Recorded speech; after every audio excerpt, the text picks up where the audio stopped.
Good morning, everyone. It's the start of a new streaming week here on DSPGaming.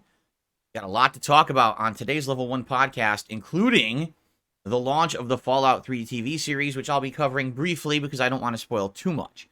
But also, Phil's day off, an update on the games that I'm currently playing, and some very interesting insight into the world of my detractors. All of this and more on today's show.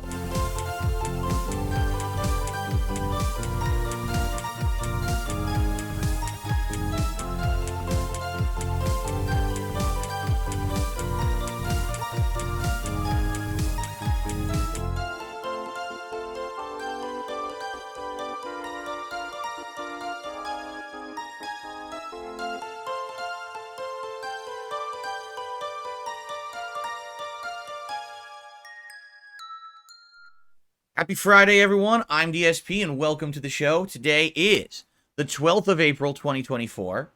Today is the beginning of my full streaming week. 6 straight days of streams, and this week, no interruptions. Every single day will be a double stream day. No time off for private videos or having to do stuff behind the scenes. Everything back to normal, thankfully. And I'm very excited for that. This week, man, we've got such a mix. We've got continuing playthroughs. We've got concluding playthroughs. We've got multiplayer games back into the mix for the first time in ages, and it's good to have that level of variety.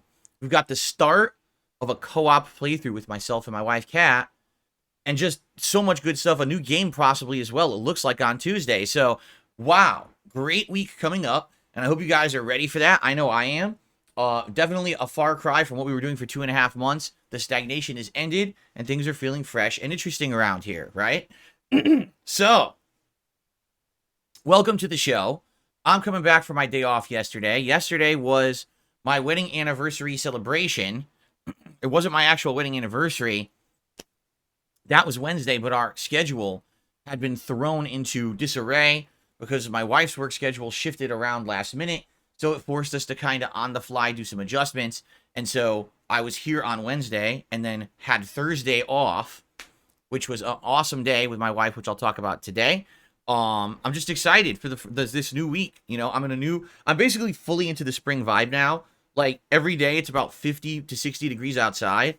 And when it's that warm, it means that it's going to get warmer in this office. So at this point, we may be saying goodbye to long sleeves and fall and winter attire. Considering we're in spring, it kind of makes sense. So I would prepare yourselves for more nice short sleeve shirts, shorts, and stuff like that. But man, things have picked up a lot in the world of gaming in the last few days. We've got updates, we've got TV shows, we've got everything exploding. And obviously, as you can see, I'm also celebrating Fallout coming to prominence once again. I actually feel like, sadly, the Fallout series has completely fallen out of prominence for many, many years, with the mixed reception of Fallout 4 and the very negative initial reception of Fallout 76. Mainstream gamers don't usually talk about Fallout. But now that this new Amazon TV series has released, it's getting traction. In the last 2 days that it's been out, people seem to absolutely be loving it, whether they are longtime fans of the game franchise and series or whether they've never heard of it before and this is their first exposure. And that's actually a good thing. I much rather have video games get exposure through these kind of means than not. At the same time, the really good thing about this Fallout TV show that I could tell you all, it doesn't ruin the experience of being a fan of the original games. For example, this isn't the first video game TV show that we've had in recent memory. The problem is the ones that we've had ruin the source material. Halo has completely ruined the source material, disrespecting the idea of Master Chief or anything going on in the games. It's just a joke. It's a drama that has nothing to do with Halo except the namesake. Or what about The Witcher? That started off really strong, and now several seasons in, everyone says basically sucks and is even dropping. You know, the main guy playing the character is gone, right? Or what about The Last of Us, which tried to do a frame-by-frame adaptation of the game, but then wedged in completely unrelated side plots, emphasized human drama more than the fact that you're in the goddamned apocalypse and barely had any monsters.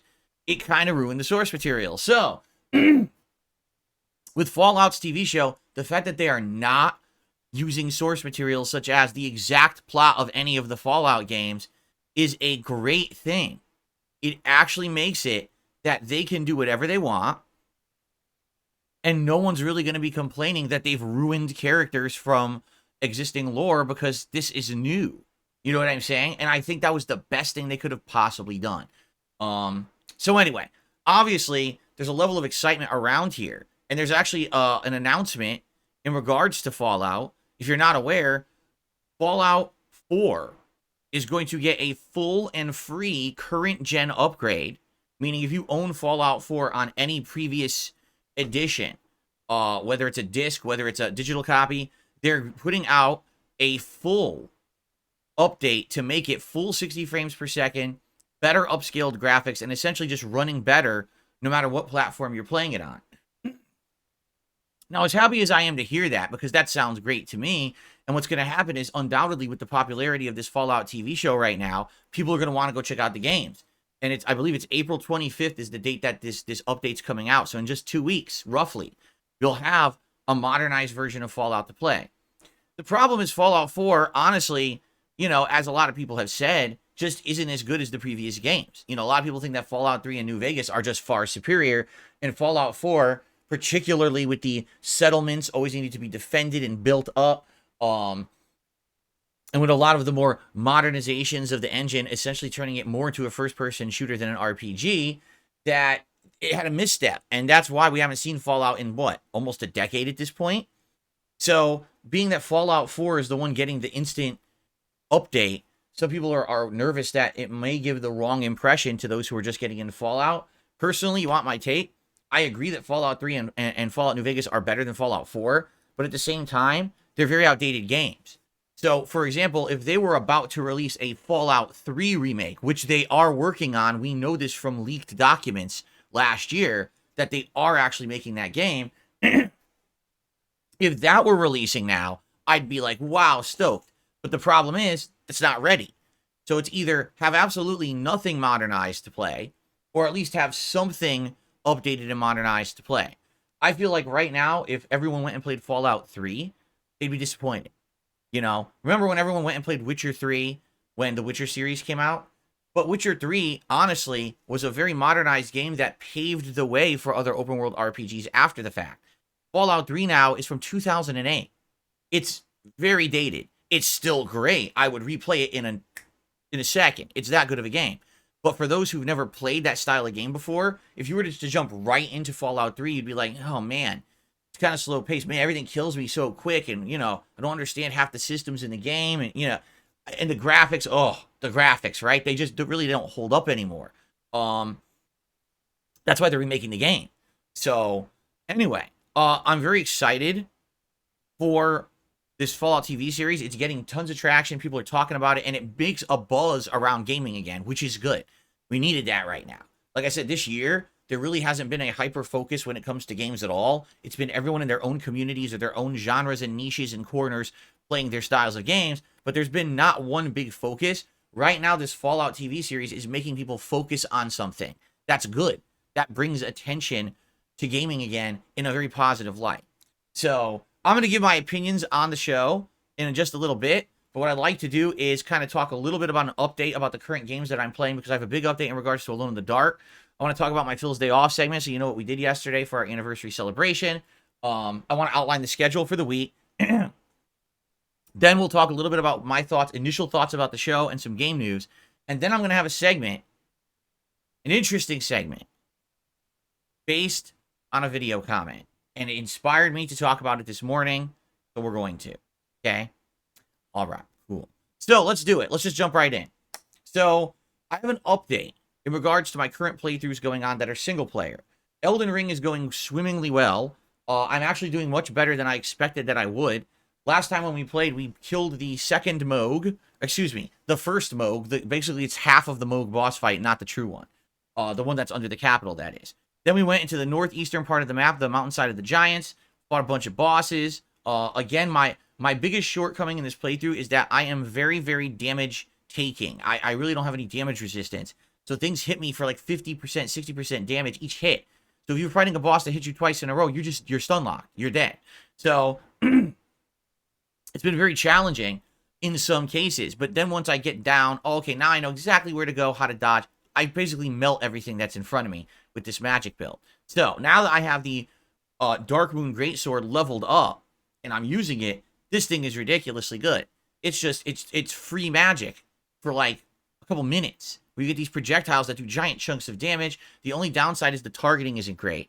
And sometimes it misses or goes too low to the ground, and then you got to get closer to the enemy, which isn't the whole idea of a projectile. So, but it was pretty neat. And I'm doing good. Basically, we're in Castle Sol at this point. After that, what do we got left? You know, we got to go to the actual giant area and fight the fire giant. That unlocks Fair Missoula. So then we got Fair Missoula, and then we got the end game of the true game. That's probably at least 1 or 2 more streams. Or after we beat Castle Sol, we can go and try to unlock the Haley tree, correct? But in addition to all of that, we also have the access down into the Blood Palace, which is the whole idea of doing this second run, is to get ready for the DLC, and you have to beat the Blood Palace Moog in order to unlock the DLC. So I would say, I mean, if we're really being realistic here, probably 2 streams to beat the game, probably a whole stream to get Haley Tree and Blood Palace, then probably, you know, actually beating Blood Palace is going to be challenging. And then if I do Haley Tree, we're talking another many streams. So we probably still have at least a couple of weeks, if not longer, of Elden Ring if I choose to do all of the content. Now, the question is, will I do all of the content? Depends on what people think. You know, people get bored of it, then maybe I won't. At the very minimum, we have to beat the Blood Palace. So let's keep it moving. Let's see how it goes and go from there. Cool. Now, my hair is all keeps moving on me. You see that? I'm trying to get it steady. Okay. I really have an update in regards to Alone in the Dark, the second run that I'm currently doing with the Emily character. So after having played Alone in the Dark Wednesday night, which was my late night stream, I got really far. Like, we got, probably in the 2 hours I played, we probably made 4 or 5 hours of progress in the story. Arguably, if you're comparing this to the original run I did with Carnby, we're only maybe 1 to 2 hours out from the actual end of the game. So we're in the home stretch of the game at this point. The difference is I don't know what's going to happen with Emily, because Emily has a different segment of the game than Carnby does at the end. There's entire rooms of the mansion and stuff you couldn't access with Carnby that you will access with Emily, so I don't know how long or time-consuming that is. But we're about to finally see new content and possibly the end of the game when I play with Emily again. But I have a negative update, and it actually does upset me, okay? So knowing what was going on with this game and saying, man, I really hope that the second run is paying off, because I want to see, is there a way to get secret endings? I'm only 3 collectibles away from having every collectible in the game, in which case that's supposed to unlock other content and possible achievements and things. And I'm like, so I wonder, you know, how I'm doing. So I looked it up, because at this point, I'm like, at the end of the game, I want to know. You're never going to believe this. 2 collectibles coming up, absolutely I will get, and are 100% obtainable, and I will, you know, get those in the playthrough. Apparently, I will see some secret scenes and things as well because of the collectibles I've already gotten. But if you can freaking believe it, there's one collectible that is the hardest collectible to find in the game, and almost everyone has missed it, including me, in the 2 different runs I've done in the game. It's super stupidly annoying. Apparently, it happens at the end of the mausoleum/graveyard parts. There's a part where you're being chased underground by a bunch of enemies, and you have to outrun them. Once you outrun them, you're in an area with a bunch of items, and then there's a ladder up, and then you go to the end of the graveyard segment. Well, guess what? In that area, right after the chase, there's a hidden room to the left that you cannot see. Like, you literally can't see it. It blends into the wall. The only way you know it's there is if you walk close enough. The prompt appears to press the button, and then you can go in, and there's a hidden document there, and that's the hardest collectible in the game to get because everyone misses it. And guess what? You can't get Emily's secret ending without having gotten that document. So because I missed it twice in the Carnby and the Emily run, I can only get Emily's standard ending. I can't get her secret ending. That pisses me off. I did 2 runs of the game, and they made a collectible so cryptic to find that everyone misses it, and now I can't get the secret ending. But in addition to that, here's another annoying thing. So, as you know, I played Carnby first. I played Emily second. Well, you can't get a secret ending with the character until you've played both sides, okay? The only way for me to get Carnby's secret ending would be for me to replay the game again from the start with Carnby now having all the collectibles. this will now enable a hidden scene that wouldn't have worked the first playthrough, where something happens and it triggers the hidden ending. That's a completely wild and different ending than the game actually has. It's like so different from the canon ending. It's just really, really weird. All right. It actually reminds me of like a Silent Hill optional ending that you're like, that can't be the canon ending. But that's the, and I was like, that really sucks. That really sucks that the way they lay this game out, you have to know every collectible and it's easily missable. And then on top of that, to get the other ending, you have to replay the game again. I'm not doing that. I'm not replaying this game with Carnby a third time. So it sucks. It looks like in this run that we've done, I'm only going to get to see the 2 standard endings. I'm not going to be able to access any of the secret endings of the game because of the way that they've laid it out and because I missed one single collectible. That is super annoying.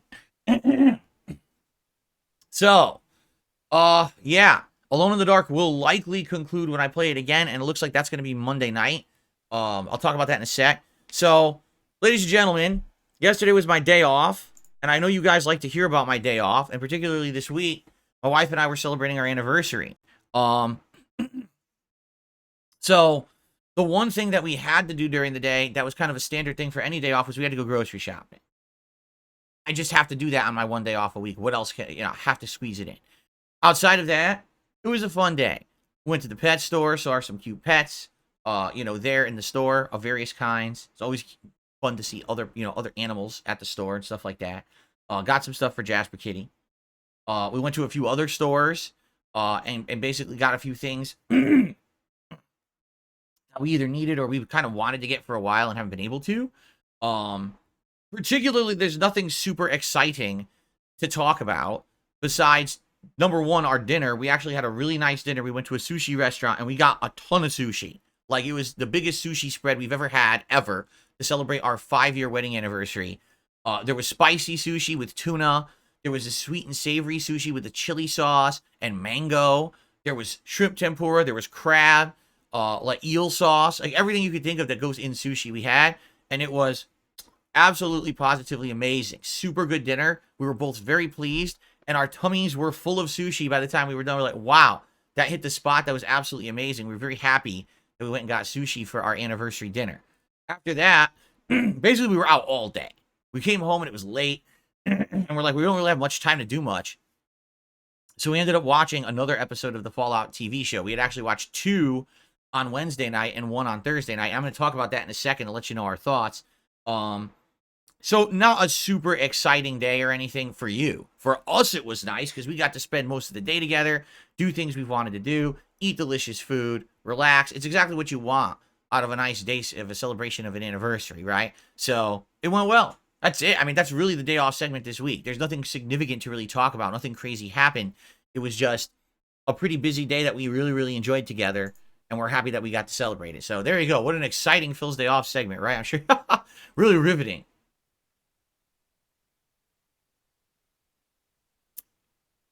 So, let's quickly go through the schedule for the week, all right?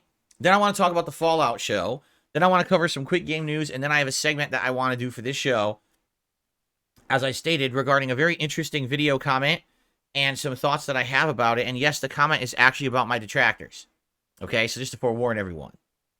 But I think it's still going to be a really good segment. It's going to be an interesting discussion. Okay, schedule-wise, here's the week as I see it now. It could change on the fly at any point, but here's how I'm seeing this week coming up. Today's online gameplay day. First stream, Helldivers 2. 3 hours of online play, trying to learn the game better, level up, get more weapons, get more armor, get more stratagems, everything that you earn by playing the game. Hoping to unlock a bunch of new stuff and have a good time. So, it should be a good time. I hope, for those of you who wanted to see me play Helldivers 2, and now that I'm finally playing it, I certainly hope you're going to actually come to the streams and engage and support, and I hope you'll watch the videos on demand after the fact. And the reason I say that, for 2 months straight, people asked for it. I said, all right, we're finally done with RPGs, and now I'm listening to you. Let's play it. And then I play it, and the first major stream that I actually did of it the other day, it didn't do that great. It was actually kind of an okay average stream, but the videos on after the fact weren't that good views-wise, and I'm like, well, what happened? Oh, you played it too late. Bullshit. Number one, it's a fucking multiplayer game, okay? It's a multiplayer game. It's not like the narrative was spoiled 2 months ago. It's a fucking multiplayer game. You can play it whenever you want. It's the same game. It didn't change because I played it 2 months ago versus now. So that's number one, okay? Number two, I needed to finish the RPGs we were playing, and you knew that. I explained to you guys there's no way I could jump into a game like that when I need to focus and finish what we were doing. I finished what we were doing, I listened to your feedback, and immediately within a week, we were playing Helldivers 2. So, bullshit. Here's what it is. People jump on virally popular games for stupid reasons. And then, oh my god, the viral popularity kind of died out. Well, I'm not interested anymore. But then why did you ask me to play it for 2 straight months? Why were you still asking me to play it last week, which is why I started to play it? It doesn't make sense. It's bullshit. And I don't like these excuses that it's somehow always on me, because it's not. The truth is, these games are virally popular because they're virally popular. Just like a YouTuber all of a sudden explodes. Why is that YouTuber so popular? I don't know. Everyone watches them. See? It's bullshit. So people buy into bullshit. And the thing is, I'm not saying Helldivers 2 is a bad game. It's not. It's actually a very good game. But people asking me to play a virally popular game, and I'm telling you, it ain't going to work. It's not my style of game. It's all co-op. I'm not going to have a set team, nor am I ever going to have a set team. It's for me to just play it casually like I do all other multiplayer games. Oh, no, you should still play it. You're still going to love it. All right. You know, it's like, well, so who's really at fault here? Right? You were expecting the world. Like, I was going to play this game and it was going to be magically, virally, huge hit. It's not. It's like every other fucking game I play. The game's good. It's decent. It's fun to play. I'm learning. I'm getting better. But no, we're not going to get ginormous amounts of traction with this game. Oh, well, it's boring. You played it 2 months too late. Then don't ask for it. If literally this is the kind of game that the only time you think it'll ever be interesting is when it's new, then don't fucking bother me for 2 months asking for it. Really. And it's time for people to start with this, stop the bullshit now, because I love it that it's always my fault. So Phil did something horribly wrong. He waited 2 months to play Helldivers. I was in the middle of a million RPGs and everyone knew that. I said, once I finish the RPGs, we'll be freed up to do whatever you want. I warned people this was going to happen with RPG Overload, which I started talking about in January before the games even hit.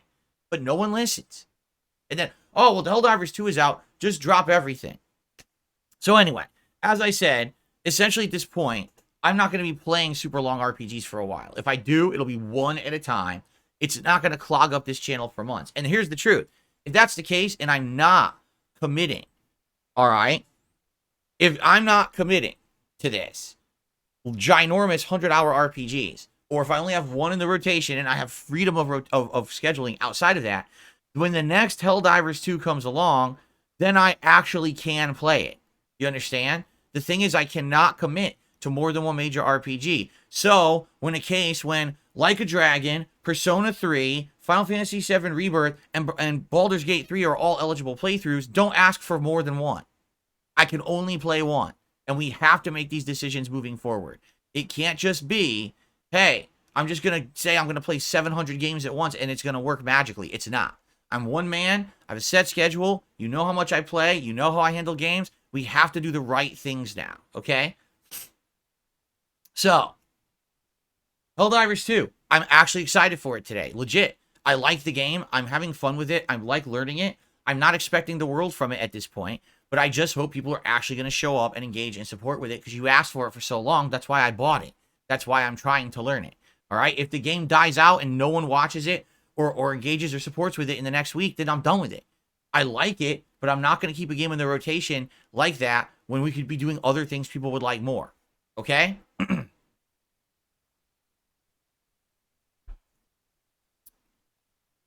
Well, exactly right. Chris says the right thing is the opposite of everything you're doing. Of course, always. It doesn't matter what I do. If I completely go against what everyone asked for, I'm in the wrong because I'm ignoring my audience. If I give you everything you asked for, I'm still in the wrong because I'm not doing what I think is best and I'm not showing passion in my content because I'm just doing what I'm being told. Or, oh, you took too long. So it doesn't matter what I do. I'm always in the wrong. I know that. Totally 100%. Right? And that's totally a legit way to criticize a content creator, too, is to just say everything they do is wrong no matter what. I know. Listen, I'm used to it. I'm totally used to that shit. I am. But I'm not going to give up and listen to bullshit. So I'm going to have fun with Helldivers 2 today, and I hope you guys will stick around for it and have a good time with me, okay? Excuse me, because I got a frog in my throat right now. It's bothering me. All right. I have a fun Friday Night Fights in store for you guys tonight. the return of E Honda. I've not played with E Honda in a very long time. And last night, I actually watched a top-level E Honda, the #1 E Honda in the world, whose name at the... I mean, the video was like a week or two old, so maybe he's not anymore. But his name was Curry Man. I'll say, that's a good name. Curry Man, for a Japanese guy who probably eats Japanese-style curry to bulk up to become a sumo. That's pretty funny. Anyway, he's really good with this character, and I was just watching this guy use Honda, and I picked up a few tips. I'm like, oh, okay, I'm going to try to utilize those in my gameplay tonight. The only bummer is I've played Honda so little recently, I don't really remember. I got to like look at his moves list just to remember all the inputs properly. Like, can't remember exactly his inputs for level... I know it's level 1 super, but I can't remember his level 3 super. I know it's a kick, but I can't remember if it's forward or backward. And then I can't remember his level 2 super at all. So I have to look those up. But I think it will be fun. I think it will be a great session tonight. I hope you'll come by 6:45 p.m. Pacific time for 2 hours of Honda. Okay? Tomorrow, Saturday, will be the continuation of Elden Ring. We'll do another fun daytime stream of that. And then the night stream will be the premiere, yes, finally, it's actually happening, of the Beyond Two Souls co-op playthrough that I'm doing with my wife, Kat. Yes, I know we've been building up to this for about a month, and we keep trying to schedule it, and then things go awry. Well, it's finally happening this weekend on Saturday night on the late stream. We actually have all the equipment set. We have 2 sets of neck phones to use. We have an audio splitter.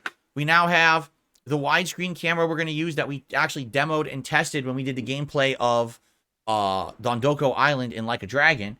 The only thing we really got to figure out is this. And when I say that, I mean, we've got to figure out how do we get this microphone to pick us up, both up well. I don't know how to answer that. Okay? We could definitely reposition it. Like, if we need to turn it or move it in relation to the camera. But the way I've got this set up now is that we have filters on it to stop atmospheric noise. The good news is you'll never hear noise coming out of neck phones ever again. You used to complain about echo. You'll never hear that ever again. But those filters, sadly, all right, cut out atmospheric noise. And what that means is if I'm sitting here and Kat is sitting here and she's playing, it's going to be hard to pick up both of our voices, right? Like, I want to position it in front of her because she's the one playing the main game and controlling the main character. Her commentary will be more important. So I'll be chiming in, but I'm not sure how it's going to work. It's going to be, that first stream likely is going to be a little rough around the edges. We're going to have to figure this out and get it working nicely. And being that this really is our first real co-op playthrough, I hope that people will be a little patient with it. Technical difficulties and the like. But hopefully it'll work out well. In fact, I'm going to download the game tonight onto my PS5. I wonder, what? It should be in my library right now that I'm thinking about it. Because where the hell is your games library on PlayStation? I don't even know. I actually have no clue. Where do they hide your games library on? Is it? Here it is. So if I search Beyond, I don't want my local, I want my collection. Here it is. Cool, I can download it now. Get it going now. Podcast is going to keep going, so it'll already be on here. Cool. So that'll be all set up and good to go. And excellent. So that starts Saturday night. If you like the idea of my wife and I doing co-op, it's a narrative-based game. It's one she's never played. She's going to be very invested in it. Me, I only played it once 11 years ago. I'm not going to remember the whole game. It's a cool supernatural plot. It's got some interesting writing and things to do in it. So I hope you will join me Saturday night for that, 6:45 p.m. Pacific time. Sunday will be React Day, meaning first stream will be DSP versus the Internet, my weekly clips react show on my DSP Reacts channel. And then the late stream will be Retro React of The Walking Dead, the Telltale series, Season 1, Episode 2 over on DSP Throwback. I know it's the biggest mouthful ever to fucking title that game. Last week, the Retro reacted really well in regards to the stream. And so I hope to keep that momentum going. So I hope that you will join me Sunday night for that over on the DSP Throwback channel. Monday, we'll do some more Helldivers 2, and Monday night we will finish Alone in the Dark, likely. I think we're going to finish it. I don't think there's going to be too much extra to do. Tuesday, more Elden Ring, Or actually, let me take that back. On Tuesday is the premiere of a new game. It's called Harold Halibut, and it's unique because it's a Game Pass game that looks like a claymation stop motion animation style, and I don't think I've ever even played a game like that since Clay Fighter in the 1990s. So I think I want to check this game out on Tuesday as the day stream just to give it a shot. If we play it on that stream and we're like, wow, this game is weird and not entertaining or fun, we don't ever have to play it again. Or on the flip side of that, perhaps we'll play it and be like, wow, this game is kind of interesting, right? Let's see what happens. So we're going to give it a shot. We're going to try this on Tuesday as the day stream. Tuesday night, we'll do more Street Fighter 6 on the late stream. And then Wednesday, likely will be more Elden Ring. And Wednesday night is kind of up in the air. We can do whatever. We could do a night stream of Helldivers. We could do some Harold Halibut. We could do whatever we want. All right, so that's the streaming week. I hope that sounds interesting to you. Good variety this week coming up for sure. And I'm excited for it, quite frankly.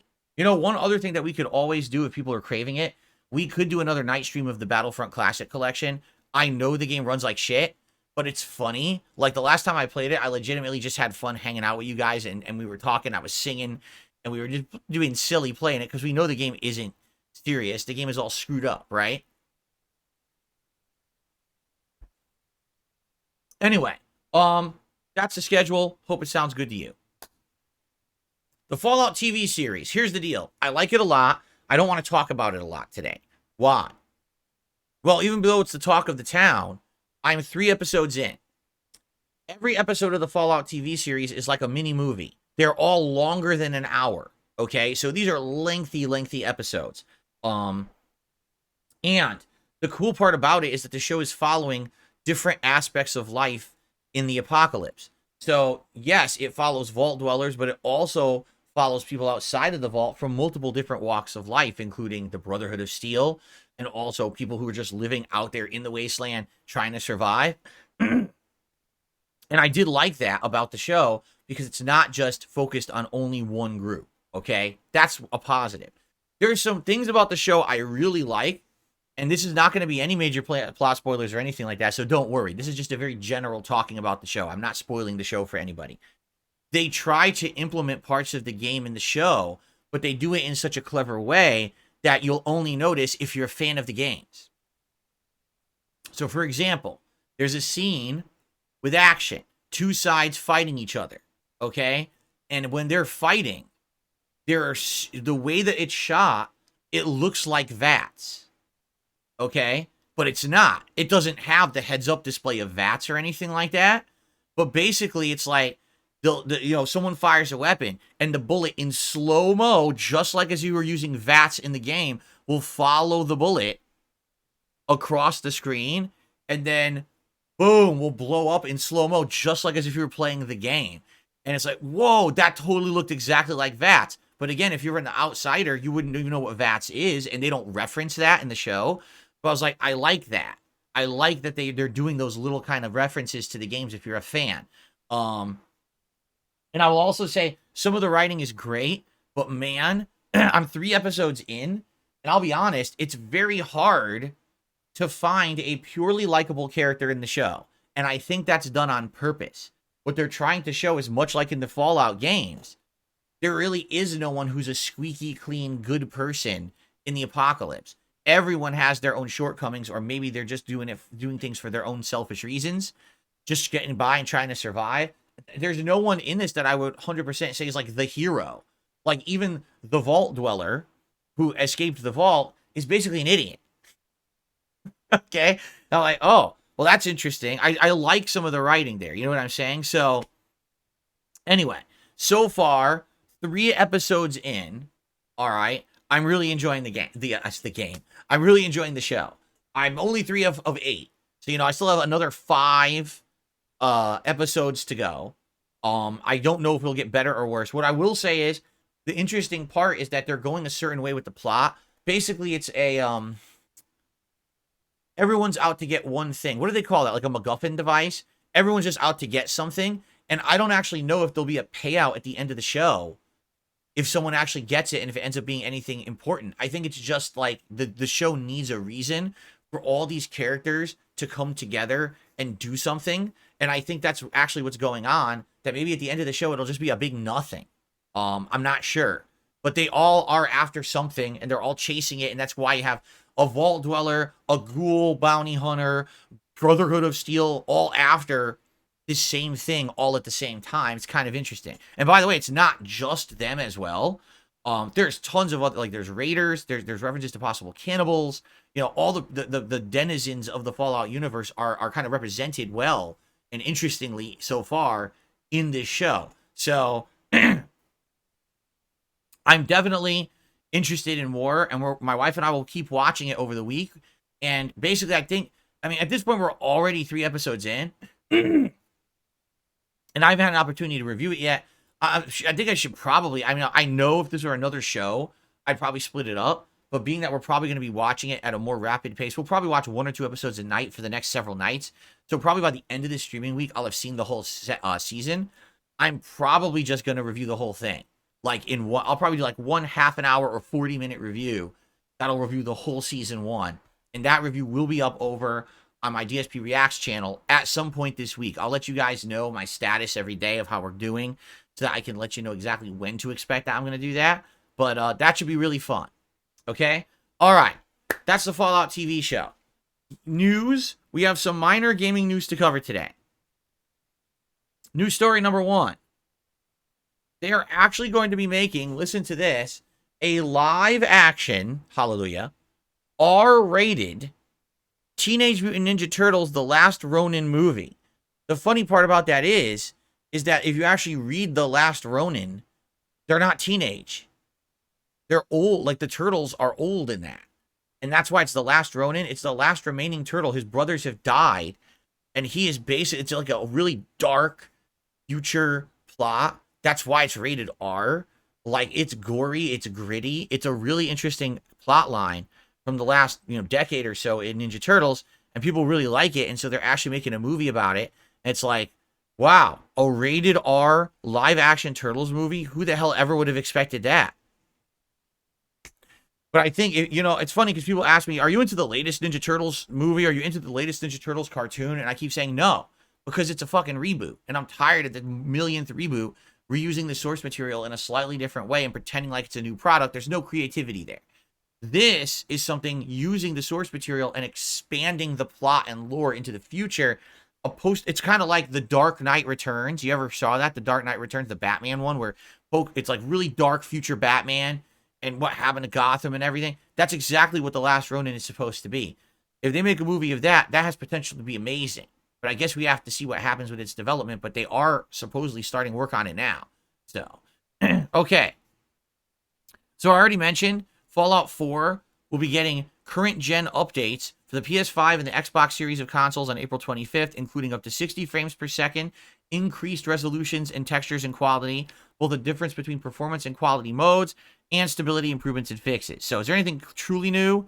No, but it's going to be an upgrade for those who are interested. Okay? Finally, the last piece of news for today. Microsoft. Oh, by the way, I didn't even do this. My fault. As you can tell, I'm in a rush because I have a topic I want to talk about. Microsoft is bringing parts of its Xbox dashboard to the regular internet, meaning you don't need to have an Xbox. You're actually going to be able to access things such as party chat, messaging, and other things, notifications, stuff like that, from your desktop computer. Interesting. Imagine if you're not on your Xbox, but you wanted to talk with one of your friends from your Xbox friends list, you'd be able to do it on a computer or maybe even on like your smartphone. Same thing, you send messages across Xbox Live without having to be on your console. This is something new that they're implementing. It hasn't launched yet, but is in the works. Okay? All right. Now on to the topic that I want to read to you guys, all right? So the other night, when I was playing Alone in the Dark, someone asked a question, and now we could go back to the regular screen. They said, could you just at least maybe give us some ideas of maybe some of the ways that if you had done that Mike Klum documentary, excuse me, the way that maybe it would have gone or it would have been a little different from all the other documentaries about you. And in a nutshell, I'll just summarize. I said, basically, this documentary was going to show all the hate towards me. In fact, it was going to interview some of the people, the top people who don't like me, right? And they were going to get a chance to speak in the documentary about why it is that they don't like me. But then what it was going to do was show my responses to that, to show how I feel about it, or maybe even clap back a little bit. And then what it was going to do was kind of analyze why so many people hate me. Like, what created this hatred? Is it legit? Does it even make sense? Because let's be honest, with the level of hate that I get, the amount of people who stalk my every move, who make so many videos and hateful things about me every day, from a little rinky-dink streamer that I am, a small guy, right? Why do I get that level of attention, right? And we talked about it. It's like, even if everything anyone ever said about me was true, if you believe that back in the day I was a racist and a sexist and an awful person, well, you can't actually hold that to me now because that's not my content anymore. But I guess you could still hate me for something I did over a decade ago, correct? Like, I think that's what some people would say, is that it's a lot of people would say that, right? Now, also, for example, a lot of people with the current day stuff, my bankruptcy, e-begging too much, the mobile game controversy, and all that nonsense. Even if all of it was true, which again, it's not, and I urge you to understand that the vast majority of crap on the internet that's said about me is not true. Even if all of that crap was true, why is it that so many people hate me? Because it's relatively tame shit. You know, this is not allegations of sexual abuse or grooming. This is not like murder. This is not, you know what I mean? With the level of hatred that I get on the internet, you would think that I've done these awful, egregious things to warrant it. But in reality, it's just a series of kind of silly, small things over time that accumulated up and up and up and up, to the point where now the running joke is to always say that I'm a bad person who made bad decisions and blah, blah, blah. But it's like, but can you really justify any of that? Or is it that it's just the meme to not like me anymore, right? So that was going to be one of the things that we were going to explore in this documentary to some extent, because keep in mind, it was only going to be about an hour long and topics were going to move fast. So nothing was ever going to be particularly analyzed for more than just a couple of minutes. And there was actually be some really funny parts and some interesting parts in there, things that people had never heard before. You know, we're going to try to get some people possibly from my past to be a part of it, right? If we could. Some stuff you guys have literally never seen before anywhere on the internet, you know? Because here's the thing. When someone is making a documentary about me, but it's not a documentary, it's literally just, oh, I went through all the detractor shit for 10 years and here it is all in a row. That's not a documentary. Literally, that's not a documentary at all. You didn't even cover it factually. You just regurgitated what Detractor said for 10 years. You're a drama queen then. And everyone's been there, done that, right? We wanted to take it from a completely different angle than that. Yes, we wanted to absolutely acknowledge all of that and show it all exists and here it all is. Here's the people saying it to the camera.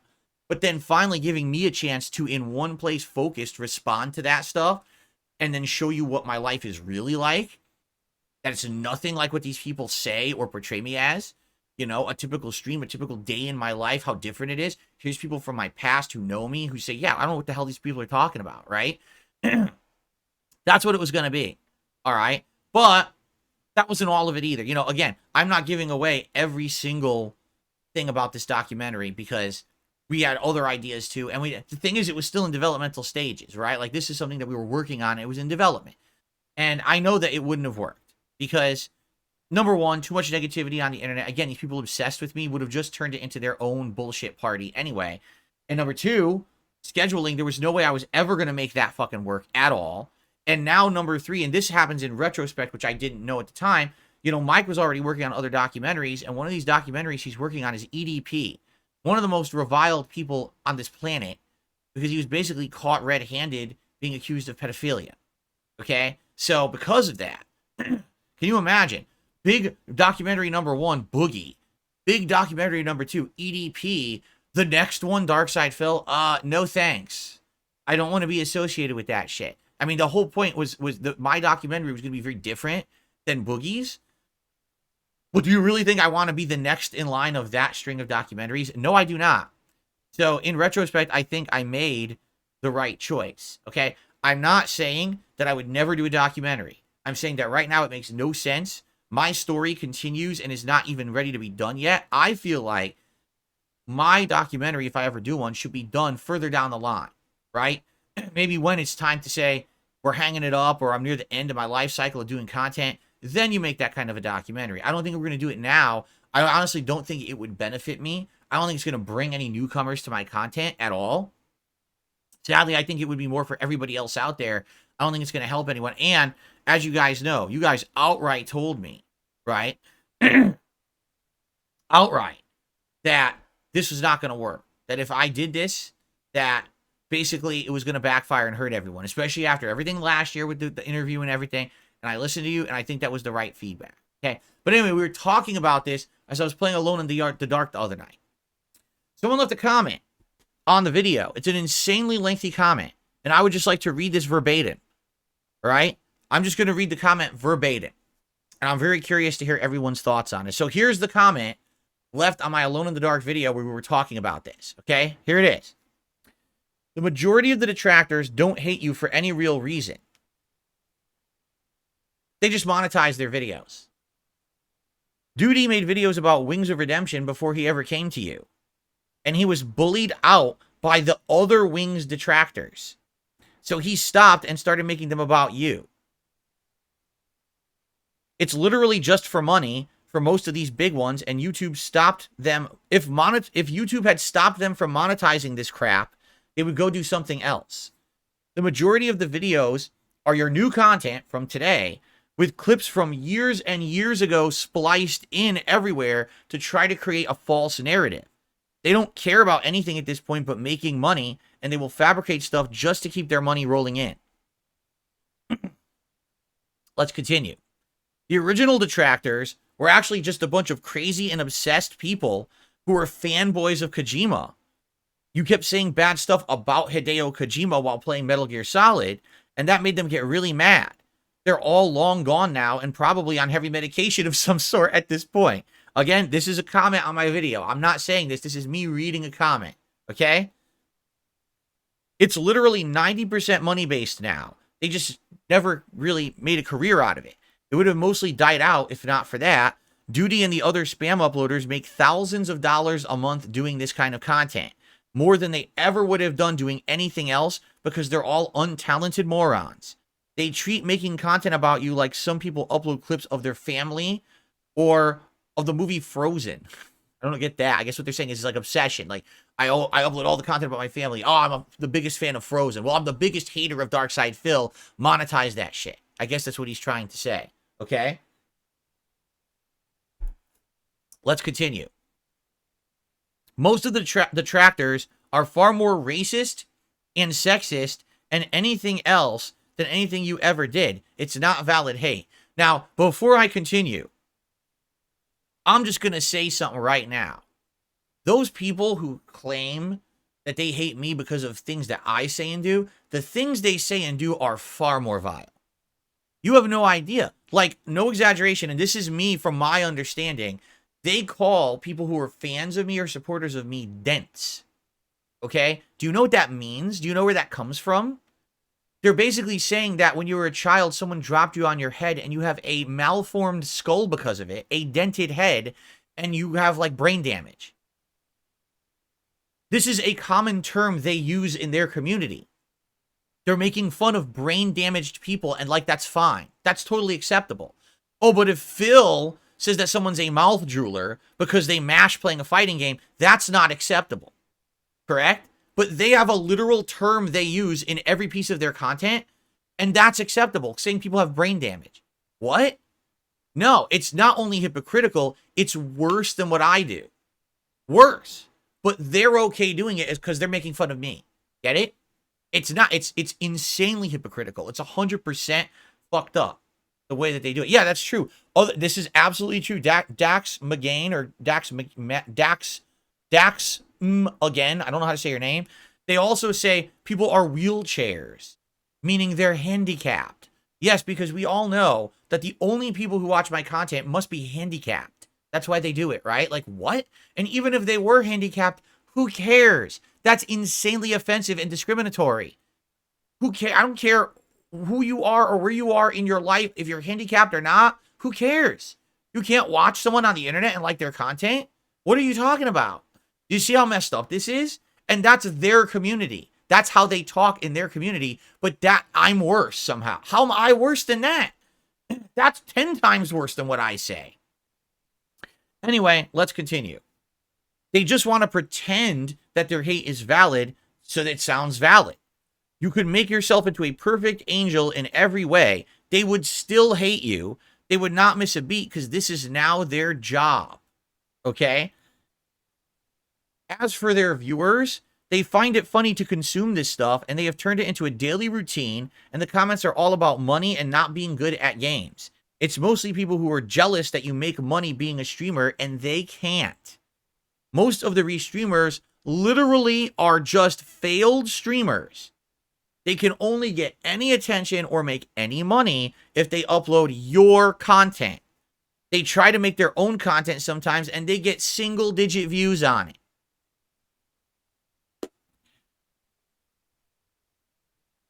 If you make yourself super clean and super boring, they're just going to paste in clips from your past and magnify tiny things to push a narrative, because that's their job at this point, and that's what makes it work.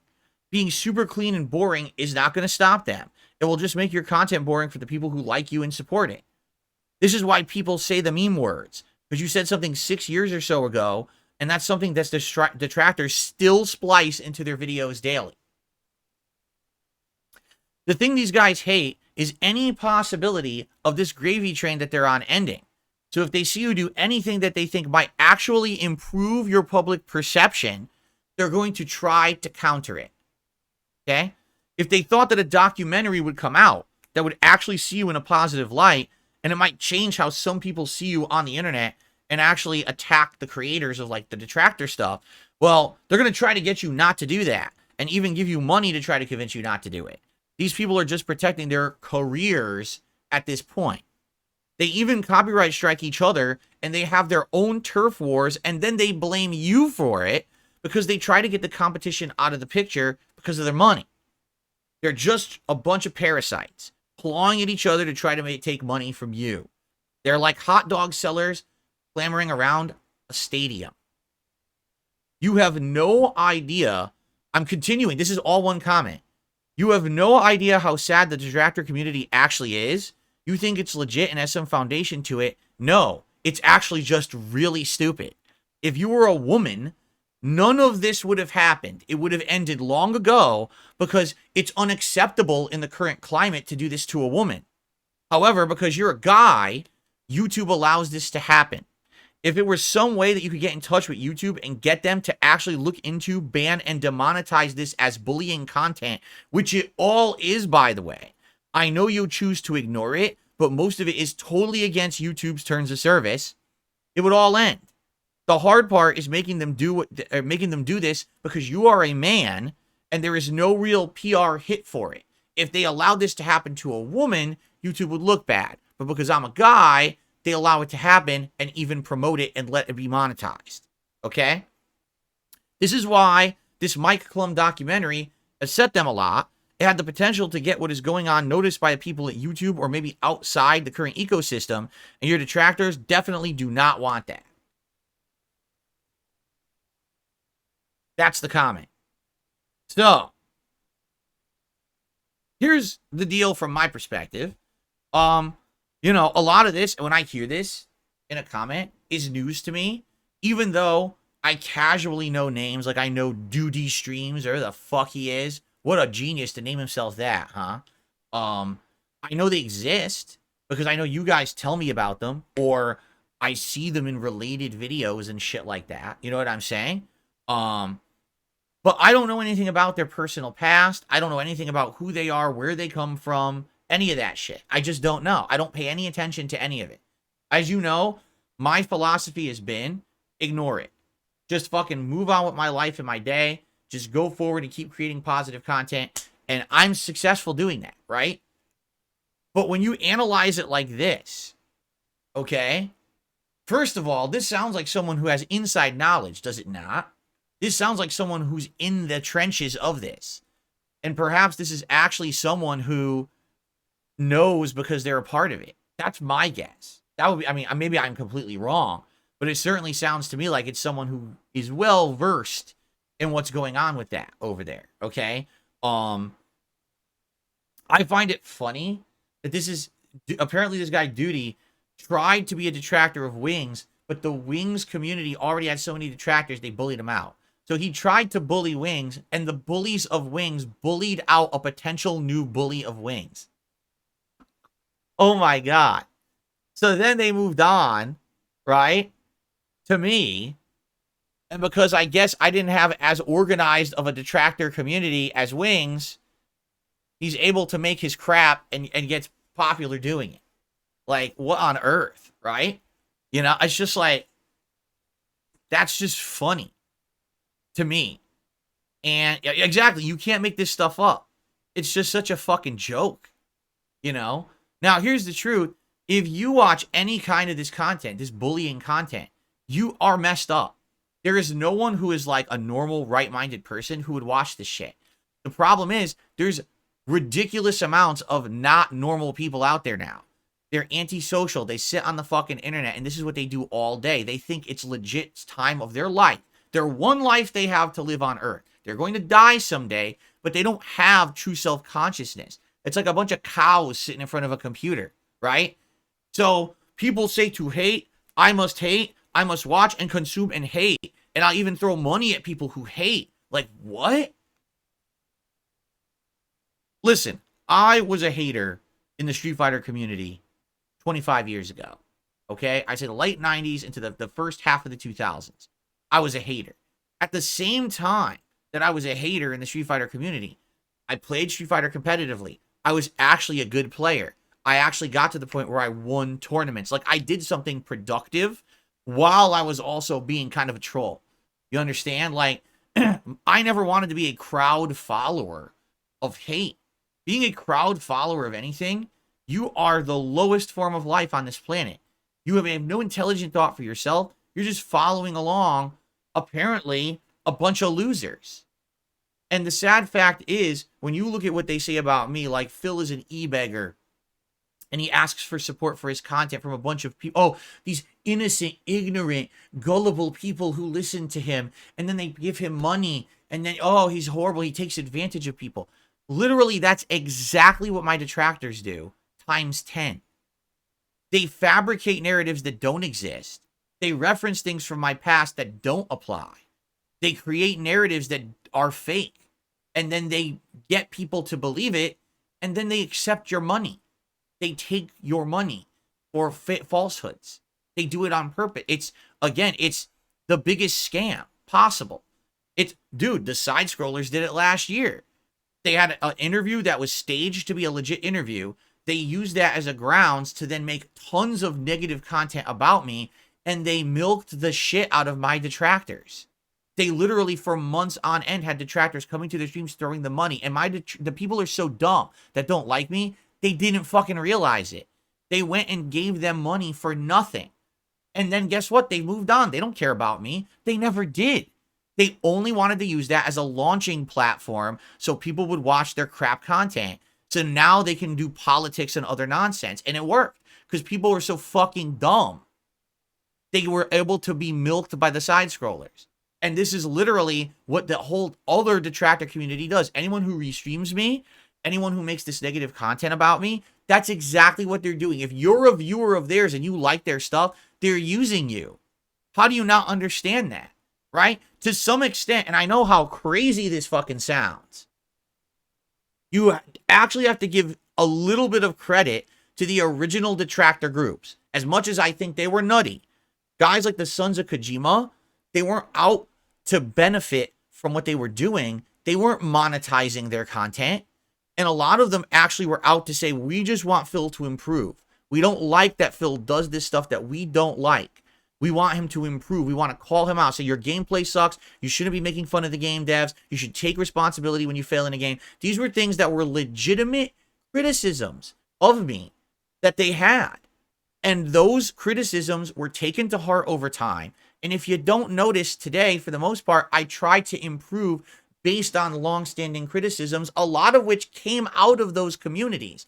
Now, we all know the ultimate obsession over Kojima and them infighting led to them falling apart, and that's a whole other story.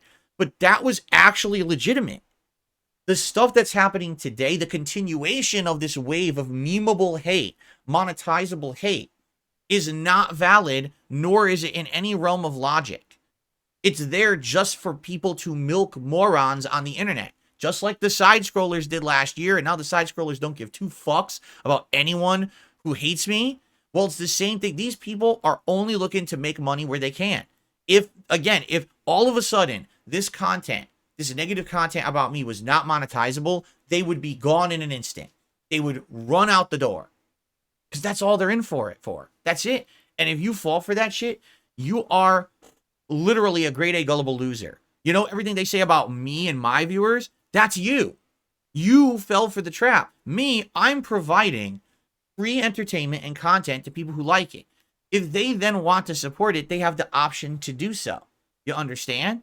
But my content is real. My content's not fake. It's not made up. It's not taking things out of reference. It's not creating narratives that don't exist. That's literally what they do on a daily basis just for the money to keep rolling in because people are so fucking stupid. And this is just getting worse and worse. Seriously, like the internet itself is becoming ignorant. We don't care about the truth behind anything. We just want to jump on what's popular, right? What's the new meme today? What's the new thing to run with? I just saw, listen to this. There was a tweet made about a day ago on Twitter, and I didn't even know it existed. And then all of a sudden it showed up in my timeline as I was looking at Fallout stuff. Someone, I don't know who they are, they made a tweet and they were like, so Bethesda undid the lore of Fallout New Vegas for their new show, which, by the way, they didn't. It's obvious the person didn't even watch the fucking show. But he said, they undid the lore of Fallout New Vegas for their new show. Yeah, and this is an awful thing they did, but the show's ultra popular. So Bethesda is like the DSP of gaming because they just keep making the worst possible decisions, yet they continue to exist and be successful. Like, this is what this guy tweeted. And his tweet has over 10,000 retweets. Or was it likes? It was either retweets or likes. I'm not shitting you. That was the tweet. And I'm looking at it, I'm like, so this guy is so fucking stupid. He's actually this dumb that he thinks that me, someone who's been around for 16 years, has done nothing but make bad decisions. Now, where did he get that from? From my detractors, from the memes, from the bunk documentaries that come out and say things like 10 years of failure. That's where he gets that. And the internet believes that shit because they're dumb fucks. These people don't want to take 5 minutes to learn about reality. They just want to hear the meme, laugh at it, and roll with it. A common consciousness. We all get the meme, right? What's the truth of the meme? What's the funny part of the meme? I don't care. We just laugh. I acknowledge it. DSP is bad, so I laugh now. It's like Barney the dinosaur. That sounds like. I just did a Barney voice. And again, I never have ever said that I was free of faults. You know, I know there's the meme. I did nothing wrong. I did everything correct, right? It's a meme. It's a joke. I'm a flawed human. I make mistakes on a daily basis. I do. Big mistakes. And I try to own up to them when I see them happening now. I try to learn from them, but I'm not perfect. I'll continue to make mistakes for the rest of my life. All right? But it is absolutely true that the vast majority of people who don't like me today, like the person tweeting about me, don't know two diddly dicks about me. They don't watch my content. They don't even know what the fuck they're talking about. They're just perpetrating or propagating this negativity about me because it's what everyone just knows, when it's actually factually wrong. And it's truthful that these idiots who every day restream me or do these negative videos about me, creating the false narrative, it is bullying. 100%. It's bullying content. Okay? And it is considered either defamation or slander. I'm not sure which. Okay? It's definitely one of them. All right? And absolutely, I believe this person. Okay? Because right now, there are female content creators who have had the same kind of thing happening to them as happened to me. And when they spoke up, YouTube and or Twitch and or whatever platform took action. Okay? I firmly believe that it is because of this modern day very progressive movement in modern society that there are certain groups that are protected. I am not a protected group. I'm a white male. I'm the least protected group right now. Basically, I'm out here, gotta just fend for myself. No one's gonna stick up for me. No one's gonna say, oh my God, look, there's thousands of fucking awful things being said about Phil, literally invented on a daily basis. Let's shut him down. No one cares. But if I were in one of these groups, then immediately they would take action, right? Because that's the thing. That's the thing in culture right now. You have to be one of these groups, right? And again, I'm not saying that I agree or disagree. What I'm saying, that's just my situation, right? Like right now, if I were to actually go and flag content and say bullying content, YouTube would not give a shit. They would ignore me. Yeah. But if I had a case, you know, that it was discrimination on the case of the gender, race, you know, sexual orientation, if I could say all that, then it would be shut down. But I can't do that because I'm a straight white male. I don't have a case to be in one of these groups that right now everyone feels needs to be protected. So these people can literally sit here on the internet every day bullying me, and I have no recourse besides a lawsuit. Do I think I'm going to be suing anyone with a lawsuit? No.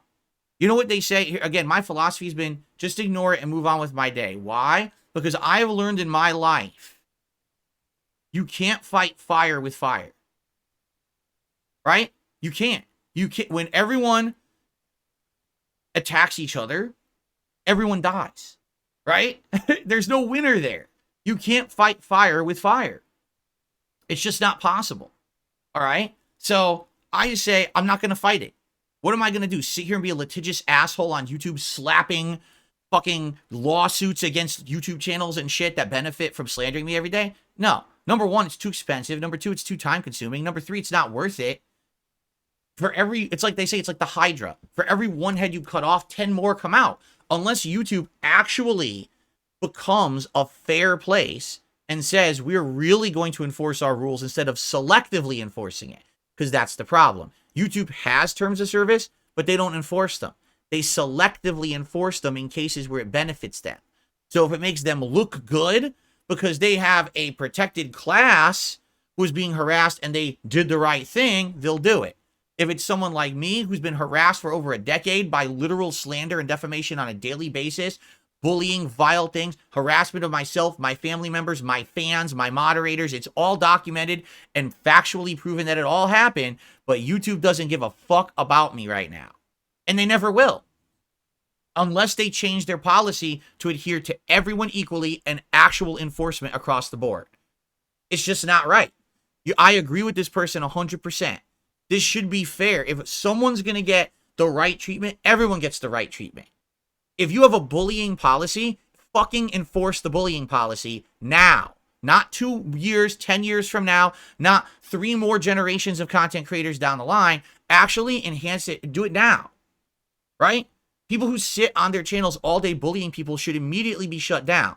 And I'm not just talking about my detractors. I'm talking about big fucking YouTubers who do it.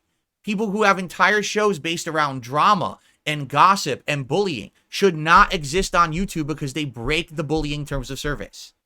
But they do. Why? What's the answer? Will anyone ever hold YouTube accountable? Or let's be honest, it's not just YouTube, it's everywhere. It's all the platforms that allow it. Facebook allows it, Twitch allows it. It shouldn't exist. It should all be gone. It should be wiped off of the fucking site if they actually have a terms of service against it, which they do. But they don't. They don't enforce it. So what are you going to do, right? Again, me, I'm just a guy. All I can do, and I appreciate the comment, and I'm glad that we talked about it a little bit today, and I'm sure this is going to stir up discussion about it, right? Like, wait a minute. Why is it that certain people seem to actually get the terms of service to stick up for them, and others, it's just ignored endlessly? I'm probably the textbook case of someone who's been harassed constantly for a decade, and YouTube does not care. They just allow all of it, and it's destroyed my business, destroyed my popularity, destroyed my reputation. And if you actually look at the content I make today, this is better content than I've ever made before. In comparison, this is better content than a lot of other content creators out there, but they don't have a giant bullying community against them saying they suck, so they actually can get, like, traction on YouTube. They can get views. They don't get insane downvotes on every piece of content. They don't get people crapping on them constantly. They just get to enjoy having a vibrant community of people who like their content. I'm not allowed to do that, right? It's fucked up. So that's why I am where I am. And I always will be at this level, and that's why I've grown to accept it.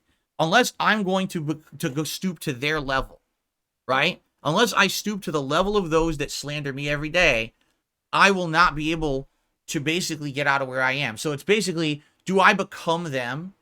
You know what they is? You know, do I become the villain just like them, or do I just say fuck it? I just keep going on my merry way the way that I'm going. Honestly, I've really enjoyed going on my own merry way. Right? I'd rather just do my own thing. I would. So let's just do that, right? I understand there's people here who, I mean, basically what I'm hearing from this person's comment, which again, I appreciate it, is, you know, in a perfect world, YouTube would care, and all this content that's out about you every day would be flagged for bullying, and YouTube would shut it down. But YouTube's never going to do that. I'm just gonna assure everyone that it's not going to happen. Again, if I were one of these considered now in the modern day protected groups, they would actually look into it. They're never going to look into it for me. I've already been the whipping boy of YouTube for 10 years. If they didn't do it in the last 10 years, why would they suddenly do it now? Right? I don't expect them to ever have my back. Ever. So I just move on, doing my own thing. And that's it. And that's what I wish most people would do. Because that's the sad fact, is they don't. They actually entertain the trash content because they're stupid. They're ignorant. Instead of taking 10 seconds to research, like how many times do we get people coming by and say, my God, I heard negative things about you from Review Tech. I heard negative things about you from this channel. And I actually came and checked out your channel, and then it was good. I had a good time with it. It was fun. We had a good chill time. We enjoyed the game. We hung out. We had fun conversation. You didn't e-beg all stream. Yeah, you mentioned it a couple times, but you didn't e-beg the whole stream like they claim you do. Well, I don't get it. I don't either. But now we have our answer. It's because it's profitable to hate on YouTube. It is profitable to be a professional bully on YouTube. YouTube allows it and doesn't care unless you're in a protected class, which I'm not. So I have to put up with the daily abuse, and that's why I choose to ignore it. That's why I don't entertain it. That's why I don't watch it. That's why I don't respond to it. That's why I don't react to it. That's why I don't care. All right? So if you basically watch that content, I can't help you. I feel like this is something that you have to do. You have to do self-inflection for yourself. Why am I enjoying watching content that likely is fake, or at least only based on a nugget of truth, but completely over-exaggerated? And I just love making fun of this guy every day, right? How many people will make fun of me today because I'm wearing a bunny on my shirt, right? Which I love. I think this is cool. Look, I think this is an awesome shirt. Oh, 40-year-old man has midlife crisis. Where's bunnies on his shirt? You're a loser. And anyone who thinks that's valid content is also a loser, a life loser. Not just, oh, in the moment, you have a pattern of being a fucking loser. All you do is watch toxic shit on the internet. You're not wired right up here. You can't be a valid contributing part of society if you just sit around hating on people all day. Do something about it. Instead of just sitting on your lumpy fucking ass there, watching crap and toxicity all day long, unsubscribe from the toxic creators and go do something positive with your life. Because guess what? You're going to get far more enjoyment out of the positive things you're doing with your life than just sitting there in your chair hating on people on the internet because you're fucking jealous of them. Because that's the truth. You're mad that I am still here after 16 years making content, having a good life, happily married, great time with my viewers. You can't take it. And that's why it's your jealousy that propels you to act this way. Fucking stop. Do something positive for yourself. Get a life. Because time's a wasting. I'm 42 years old, and I'm realizing now every moment in my life is very important. I need to relish and cherish every moment because my moments are getting more precious and far few, right? Many of the people who hate me are in their 20s, right? Or even teens. That's why. You're just so immune to any of it, right? You're going to live forever. You're going to be fucking, bouncing off the walls, immune to bullets and fucking superhero powers. No, you're not. You're going to be my age one day. Hopefully you make it that long. And you're going to realize, oh shit, I wasted all my time in my youth just sitting there hating on people on the internet because I'm a fucking loser. These are years you could have been building relationships, doing things for yourself, getting a job, working, making money, getting a home, you know, building a foundation for the rest of your life. Instead, you're sitting there throwing money at fucking people who are scum, who have failed doing that. They tried doing that in their lives and they failed at it. So now they just hate on people on the internet, right? Do you really think that these YouTubers who are just toxic drama people could do anything else? Why do you think they still do it?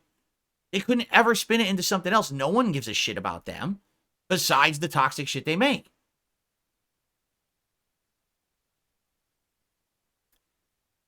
So, if you're someone who watches it, time to look at yourself and move on. Now is a good wake-up call. This comment is eye-opening. For me, I look at it, I'm like, if that's really the case, if what they're saying about this stuff is true, that's pathetic and sad. Because here's the truth. It doesn't matter what these people do. I'm still going to be happy. It really doesn't matter whatsoever, right? No matter what they say or do or they make up. I'm going to continue on my way here, making content that's meaningful to me and my audience. And it doesn't matter how much slander they say. If it was going to hurt me, it would have hurt me in the last decade. And yeah, I'm a rinky-dink small guy now, but I still have enough intelligent, positive people around me to understand that it's not true and that people can have fun and have a positive time here on the channel. If anything, it's hilarious because they say I'm such an awful person, yet then I also get criticized because I don't do things like sexual content in the games I play. I skip it. So I'm an awful person, vile, the lowest of the low, but I don't do any adult sexual content. So isn't that kind of contradictory? I don't do the stuff that you could say was over the top and bad in the past, but you know, but again, nothing they say makes any sense. None of it. None of their narrative makes sense when you analyze it from an intelligent perspective. It never has. It's all based on a one little thing, extrapolated, exaggerated times million. And that's how they come with their narratives that make money, you know? So anyway, I read the comment. I was like, wow, insightful. Obviously someone who probably has inside information, eye-opening. And, you know, every once in a while, it's good to at least inflect on and talk about it a little bit. But at this point, it's like, for me, as you know, my philosophy is I'm not going to fight fire with fire. I'm not going to go start flagging videos. I'm not going to get a lawyer and start suing people. I'm just going to make my content every day and ignore it all. I don't, again, it's funny because as I was saying this, you know, the only one I brought up was Duty because he was referenced in the comment. As I'm looking at the chat, people are bringing up tons of others. And I'm like, I realize I don't know any of these people. Like, the people you're bringing up all this stuff. I'm like, I don't even know who any of these people are at all. I know nothing about it. Right? Like, I don't know. So whatever. I guess there's another generation. I feel like I've been around now 16 years. I've probably had 3 to 4 different generations of haters. Like, originally it was the DSP cult leader. Then it was Evil AJ. Then it was the Sons of Kojima and the This Is How You Don't Play movement. Then it was the Tevin restreamer, right? And now it's like these other YouTubers, Duty streams and other shit, right? It's just generation after generation of people with no talent and nothing to add to the planet, yet they're allowed to exist because other people are dumb and throw money at them. Hopefully one day people will wise up. But I can't make people wise up. So I'm just going to stay in my lane, and I'm just going to hang out with you guys every day, and that's that. I'm just going to say, move on if you can. If this is the first time you've heard something like this, please move on.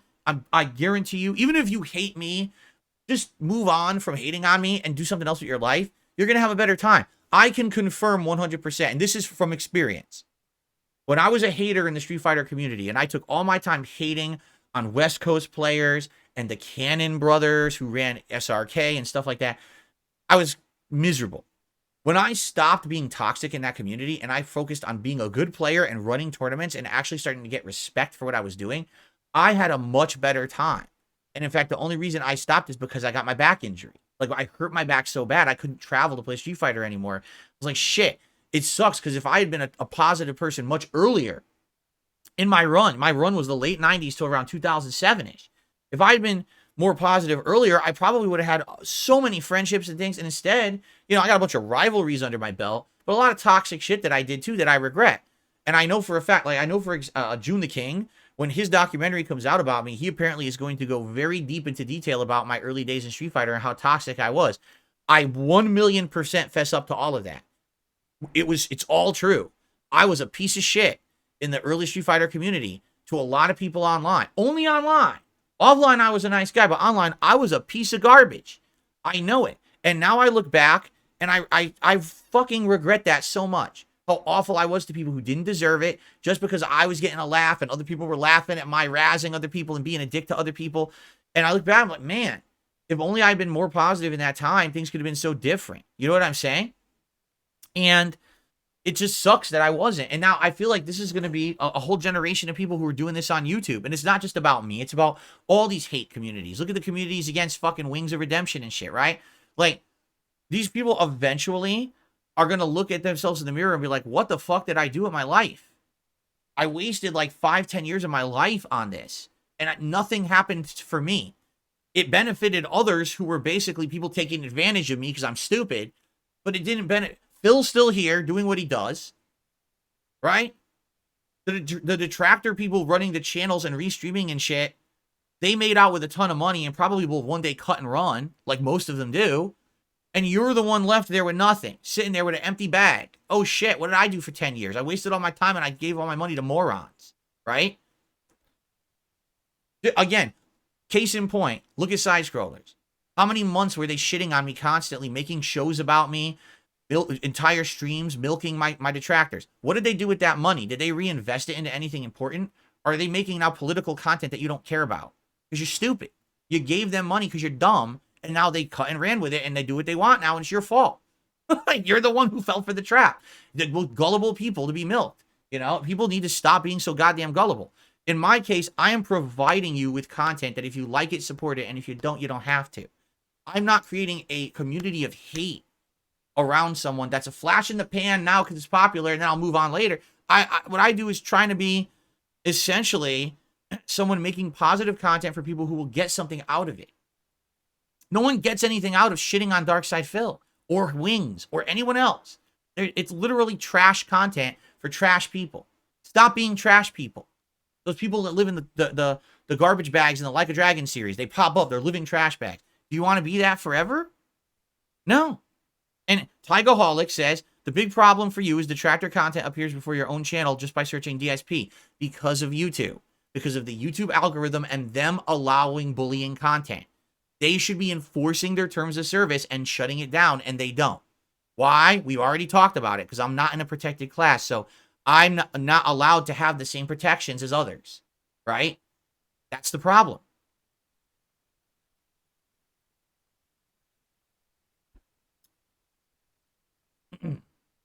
All right. I've said my piece. We got it out of the way. We just discussed it. As I said, I know discussion will probably pop up all over the internet now about this because I brought it up. But that's all I have to say about it. All right? I'm just going to move on now, and I'm just going to make my content and be positive and say whatever. And, you know, a million other fucking negative things. That's the thing. It doesn't matter. It's just like this person says. It doesn't matter what I do today. It doesn't matter if my gameplay is good or bad. It doesn't matter if I'm good or bad. It doesn't matter what happens in any of my content. They will literally still say the negative thing no matter what. It will never end. It will always be endless amounts of negative content because it benefits them. If it stopped benefiting them, if YouTube overnight said no more bullying content monetization, anything that's considered like bullying will not be monetized. These people would vanish from the internet tomorrow because these are not the Sons of Kojima. The Sons of Kojima did not monetize their content because they felt like they actually had a moral leg to stand on. In a lot of cases, in retrospect, I will admit they did. That a lot of the things that they said about me were correct. I see that now because I'm older and more mature. And now some of the Sons of Kojima who basically are like, we're probably like, what the fuck? Phil is saying we were right? I'm not saying they were right about everything. They were pretty crazy in a lot of cases. But a lot of the things they said were valid criticisms. And if you haven't noticed, I have changed a lot since those days. I've really, really tried to change for the better. But that's the thing. The people today don't care. They're not here for improvement. They're here to write a meme to make money from gullible people. Okay. Time for shout-outs, of which now we're going to have 7,000. Okay? Let's see here. BB Phil did a super chat. Can we have the fiery fighting feast during the special Street Fighter event where we get to donate for consuming increasing spice levels? No. I'm not going to get myself sick during an event taking contributions to eat spicy food. The whole point of an event is that I actually get to do the whole event. Not that I get sick halfway through and have to, cancel it or whatever. That'd be pretty stupid, right? BB Phil did another super chat. I never understood why haters want to drive you from the internet. Wouldn't they kill their own careers by ending yours? Again, it's really weird because here's the thing. I feel like those who restream me to make money don't want that. But the sad fact, what they don't understand is that they would then create people who hate me irrationally for no good reason who do want me off the internet. Okay? I don't believe that anyone who's benefiting from restreaming me or making content about me daily wants me to lose my job, because if I do, then they can't make content about me anymore and they lose their jobs, right? But the problem is people watch their content and now they don't have investment. They're not making money off of me. And now they want to see me end. And so you get people who put together entire packages of stuff that they submit to businesses 3 years ago, shit from 10 years ago that I said on YouTube that's, ancient history. Oh, this is who Phil is today. See, he calls himself the king of hate, and he's a racist and a bigot and a sexist, and here's all the things he's done. And it's shit that's 10 years outdated. And the businesses are so dumb they believe it and think it's from today, and then they fucking ban me from everything. It's stupidity. But that's what happens. Those people are not right in the head. They're out to get me hurt. Not the people who are the direct content restreamers, but the people who watch that and then get brainwashed. Red re-upped their membership for 10 months and says, stop watching Detractor content. Damn straight. BB Phil did a super chat. You have to understand your haters point to us all these hater channels to learn the truth about DSP. It's not like we seek them out. Huh? You have to understand your haters point us to all of these hater channels to learn the truth about DSP. It's not like we seek them out. I don't know what that means. It doesn't even make sense, actually. So, I don't... If you could reword that, but I don't understand what that really means. Maximum Turbo did a super chat. He says, Detractors, stop. DSP wins every time. No, I don't win every time. There's a reason why my channel is so small and why I've shrunken over the years, and it's hard to maintain. I mean, this is why. When literally every day, someone is saying you've done something heinous and you didn't, or they'll be like, oh, here's what he did today on his stream, but then they interject clips from 10, 15 years ago of stuff that I regret, have apologized for, and don't do anymore, but say, oh, this is him today. No, it's not. Anyway. Let's see here. I received a $1 tip from DSP Superfan. Basically, he says, he keeps saying afuera. Like trolls afuera, detractors afuera. Right. Anyway, thanks for the $1 tip. Everyone afuera.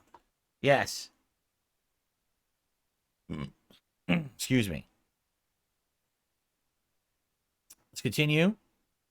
I got a $5 tip from Kuma Bear. Stop talking about your detractors. All right. How often does this happen? This is just because I got a comment that I found very insightful. All right. I thought that it was worth, because it actually analyzed it in a very interesting and way that is like, oh, okay, now I kind of get it. Because everyone comes to my streams all the time and asks me, why do you think so many people hate you or make the content about you? Here's your answer. And it's an answer that I can't give because I don't pay attention to it. It's okay every once in a while to call this shit out, because the truth is no one else is going to do it, right? How many years has it been where someone had a chance to actually cover the hate against me in a rational way and no one has? Why? Because it doesn't benefit. Because what makes money? The drama, the toxicity, the negativity. Actually covering my story in a way that analyzes how Phil has made tons of mistakes, and here's what they all are, but here's the insane amount of nonsense on a daily basis that's put out about him that's bullshit, right? Why? And then analyze that and actually dig into them and expose them for the fucking frauds that they are. It's never been done. If someone were to do that, I'm calling it right now. If someone were to make that video, that documentary, exposing the frauds that are DSP Detractor community, that would get far more traction and attention than any video about me. The videos about me have been done to death, and it's all the same shit. You haven't even heard a new thing about me in 5 fucking years. It's all the same shit regurgitated over and over. Now analyze those motherfuckers who do this on a daily basis. You're going to get down to something people actually are interested in. But no one has done it. I wish they would. I really wish they would. I received a $10 tip from Swagonito. Is your bunny t-shirt a reference to your childhood bunny? If not, it's still a cool callback. What was your bunny's name? Have a good positive stream. His name was Bunny. Bunny Rabbit. Bunny. Bunny Rabbit. And it's not necessarily a callback to my rabbit. It's just a nice shirt that I saw at the store. And now we're in spring. It's warm. It's going to be summer soon. It's going to be hot. I need to wear short sleeve shirts and shorts. So I picked it up. It's not a particular call out to anything, but it is a nice shirt, I feel. Thank you, Swagonito, for the $10 tip. Yeah.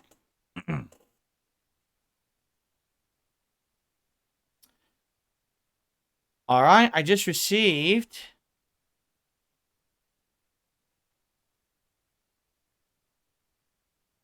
a $20 tip.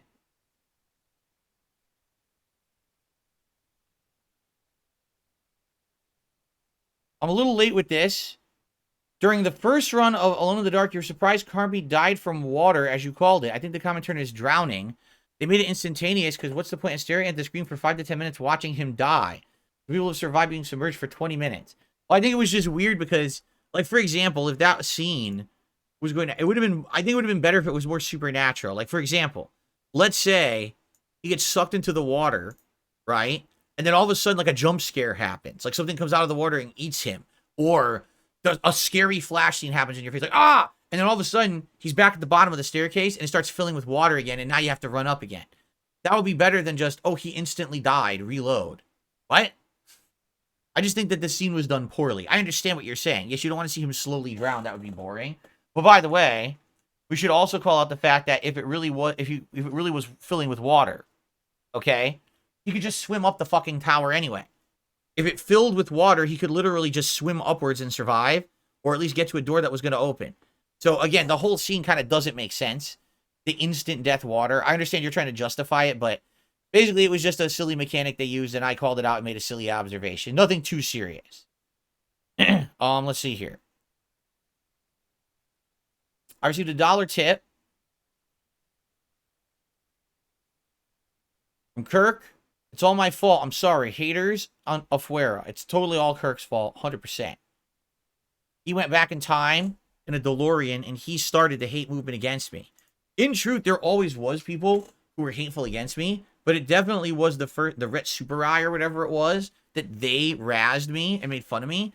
And people were like, wow, that was really funny. And then immediately after, even though he doesn't really admit it, Evil AJ made This Is How You Don't Play Metal Gear Solid 2, and that took off like wildfire. And people said, oh, wait, Evil AJ just got like 1 million views on his video. That's crazy. Now, what if I do that? So they all did, and they all just made fun of me, and it became this virally popular thing that people just kept riding their wave of popularity to do it. And then eventually these things became monetized. And then eventually it became, well, you know, just making fun of Phil's gameplay doesn't work anymore that well. It doesn't have as much traction. It's played out. Let's now attack his character. Let's attack his mannerisms. Let's attack what he says, how he acts. He's you know, other, and then even let's go now behind the scenes of his private life. Let's try to get into his personal information that no one should have access to. And let's try to do this and do that. You know what I mean? It just got worse and worse and worse and worse over the years. Because again, people were getting views, popularity, and eventually profit, money from hating on me. That's the cycle that it took over the years. Big Fridge did a super chat.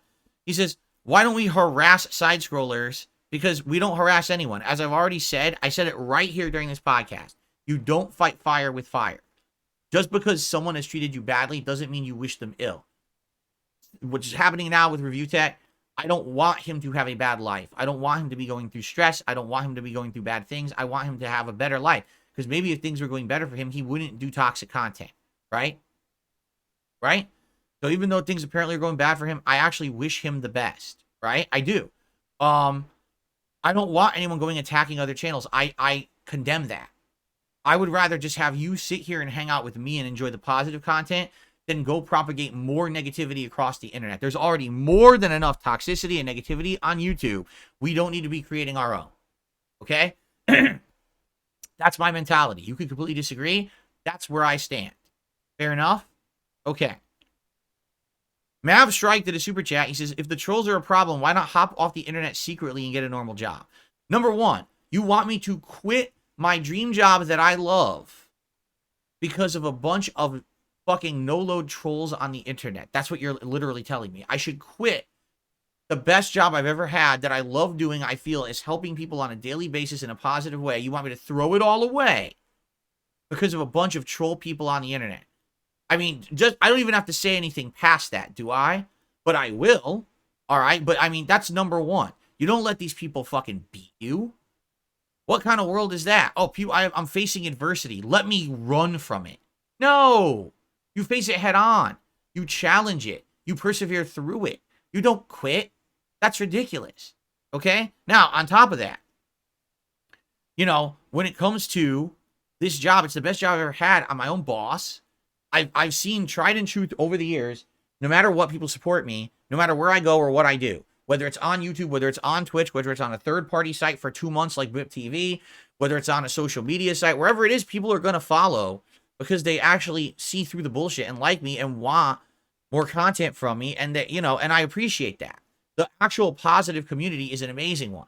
I don't want to throw that away at all. This is 16 years of my life of investment, and for a lot of people, it's a lot of time investment for there too. They feel like they're actually part of something, correct? I'm not going to just throw that shit away. That's insane. Imagine doing something 16 years of your life you love and you just quit on it because of fucking hate on the internet. Like, what? Right? Like, what are you, nuts? And then on top of that, Mav, I get the feeling you obviously don't know what it really is like out there in the real world. There is no overabundance of high-paying, great jobs out there at all. It doesn't exist. Although our government in the United States would like to act like there is, there's not. We create all these jobs. Yeah, what jobs did you create? Walmart, McDonald's, Uber Eats, you know, jobs that are part-time. You're scraping by to even make enough to make a living. These are not careers. These are not good jobs for people who can build up and support a family at all.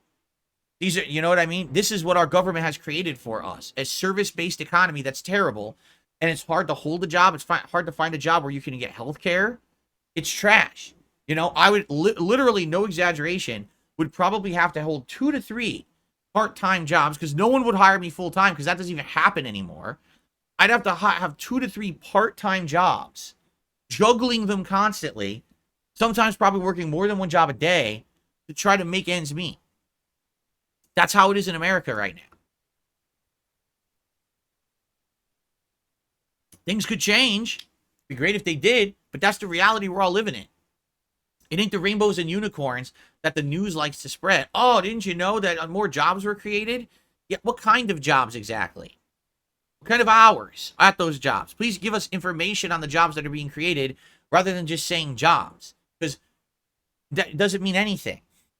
But that's what our news would never tell you. And again, that is political, but it's just truthful.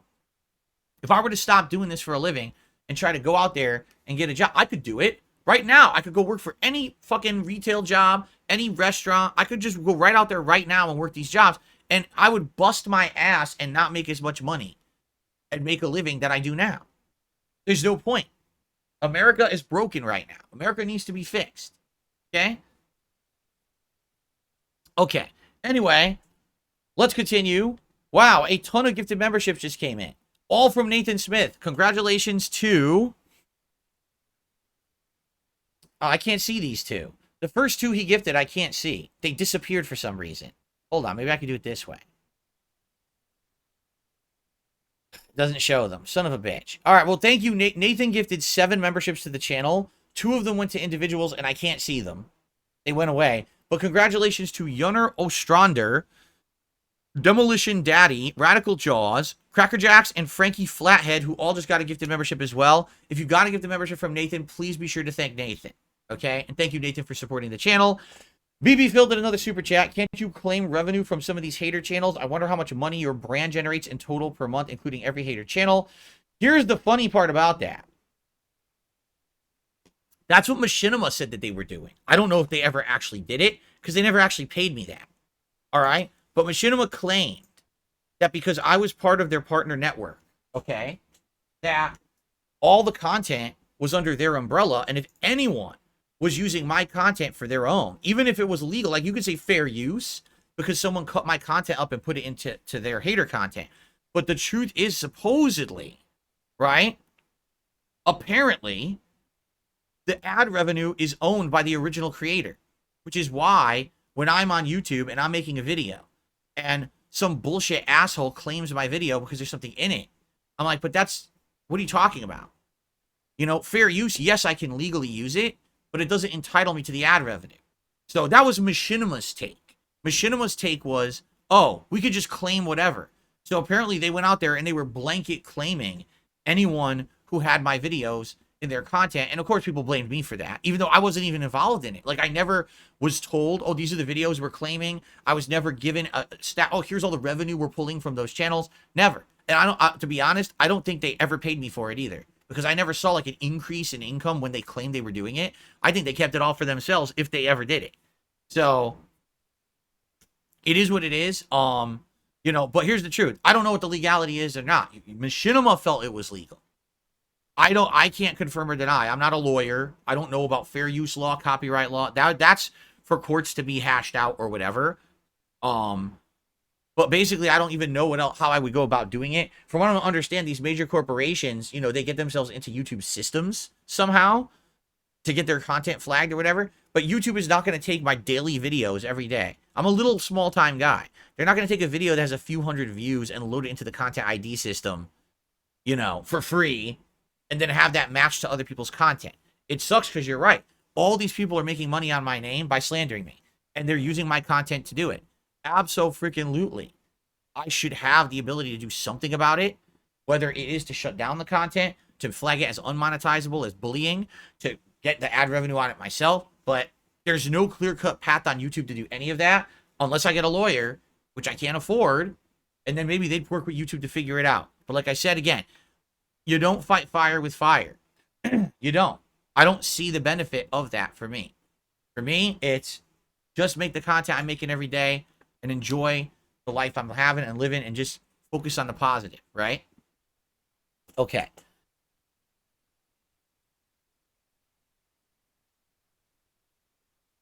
Yep. Yeah, this is a silly quote, but you either die the hero or live long enough to see yourself become the villain. Says a dollar tipper. Well, yeah. Again, I used to be one of the highest, most positively regarded gaming YouTubers. And then somehow, doing literally exactly the same thing that I have done for years and years and years, I became the villain. Even though I didn't change. Right? Kirk did another dollar tip. He says something political. I'm just going to ignore it.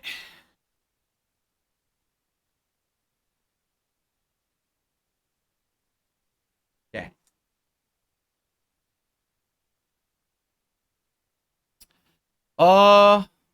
Shit. Let's see. Abu, 2 months as a member. And he said, duty streams have a spoon. He could probably eat it out of his own ass if he wanted to. Covenant Lazarus did a super chat. Can you claim music made about you? Again, I don't know. I don't know how to claim anything. There's no claiming tool on YouTube. You would have to have a lawyer and submitting your content to do it. There's no, oh, someone used your content. Here's how to easily claim it. That doesn't exist. It doesn't exist. All right? Whoever tells you that is a liar. There's no easy claim tool. There's a copyright matching tool. And what that does is you can send a request to take it down, or you can copyright strike. That tool exists. There's no content claiming tool for you to just get money from people. It doesn't exist, all right? Again, major companies have legal teams. Their legal teams probably take all their content, and then when it's loaded into YouTube, they then say match all this, and then they have legal ways to get the money. A common tiny person like me doesn't have that. It doesn't exist. Maximum Turbo gifted a membership and went to Ricari. Enjoy Ricari, and thank you, Maximum Turbo, for supporting the channel. Big Fridge did a super chat, and he says, they're losers. You're their whole personality. I'm their whole existence. If I didn't exist, they would not exist. Right? No one would have ever known who the fuck Tevin is. No one would have ever known who the fuck any of these fucking nobodies are if I wasn't here making content. And truthfully, in reality, they only got their ideas from others that came before them, right? They got their ideas from the Sons of Kojima, from Evil AJ, from people who, as much as they disliked me, never monetized their content. They're all just frauds. They're all just frauds copying each other. At the end of the day, again, no talent. If they had talent, they'd go do something that required talent, and they'd actually make money doing it.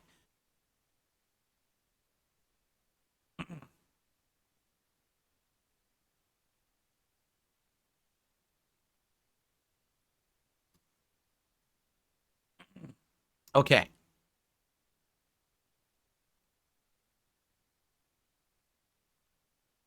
All right. Are we good now? Have we talked enough about this? Like I said, I only wanted to talk about it because the comment is fresh. It just hit my video today. And I was like, now's the time. If we're going to talk about it, let's just get this out of the way. And now we can move on. Today, I'll be honest, I don't want to talk about it further. We just went super long on the podcast because of it. Now we can say we've talked about it. We ended it. It's over. The discussion, we can now enjoy Helldivers. We can enjoy some Street Fighter, right? We could have a good time. What do you mean I have to fix Nightbot? What are you talking about? Thank you to Folivora for a membership. Why do I need to fix Nightbot? What's wrong with Nightbot?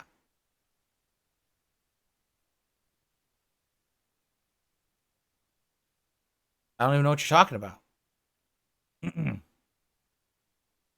What? Because the schedule's outdated? Who cares? You're acting like there's something broken with Nightbot. It's just an outdated schedule. People are freaking out about it. Like it's some huge deal. Here, shall I fix it? It's that big of a deal? You don't know? I literally had a schedule segment on this show. All right, here we go. Ready? Friday, April 12th. Helldivers 2 at... Of course, it would have been 12:45 p.m. I guess we'll do 1 p.m. at 1 p.m. PDT. Then it's SF6 Honda at 5 p.m. The schedule is only posted on the main channel page community tab on my Twitter account and was already said in this podcast, but I guess I'll update the bot. We have to have Also, the schedule is written across my forehead in Sharpie marker. And we have a big scrolling across the bottom of the screen text. Good lord. All right. I received a $2 tip from Ugly Tuna Roll.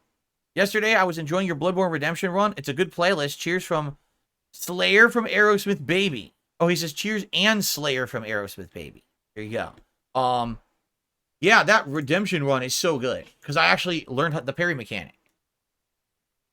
I don't know when it was. I would say maybe around 2016, 2017. I started actually trying to learn the games instead of fucking around. So, my Sekiro run is actually quite good.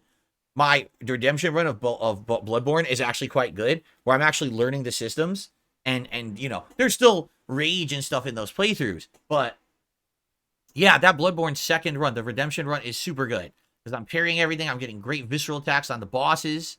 I actually really like the DLC, even though that final boss, Orphan of Cost, is so tough. And it took me, 3 hours to beat him? I still feel it's a fair fight. It's very challenging, but it was fair. And when I beat it, I was like, yeah. I felt that moment of accomplishment when I did it. It was worth it. All right, guys. We got to end the show. Really. We have to. It's going way too long. So thank you all. I appreciate those of you here hanging out and supporting the stream today. And it's time to move on. It's time to end the show. And it's time for us to do some Helldivers. Okay? All right, everyone, thank you so much. And again, I will just say this in summary.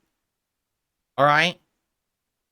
Today we talked about that very hot topic of the Detractors. I said my piece. I'm done. I'm not going to be sitting here talking about it. Please don't bother me about it all day or for the next week. I don't care. I also don't care about any of my Detractors' responses to it. I just don't give a shit about them at all. I will say this. Do not fight fire with fire. I condemn any negative actions towards others. I don't want other people harming others in any way, even though they've harmed me. All right? I want to be above all of that. Okay? Just being honest, I don't want toxicity and negativity and stuff thrown at other people. I would much rather have some people, hopefully, eventually, wake up themselves and say, wow, what am I doing? Wow, this really is a waste of my time. That's eye-opening. Let's move forward, right? As opposed to, well, now let's all just attack each other and be nasty to each other. That's why people are like, look, can we go? What about side-scrollers? Leave them alone. I want nothing to do with them. Leave them alone. What about Rich? Leave them alone. Leave everyone alone. The truth is, one day, all of this is going to fall on its head.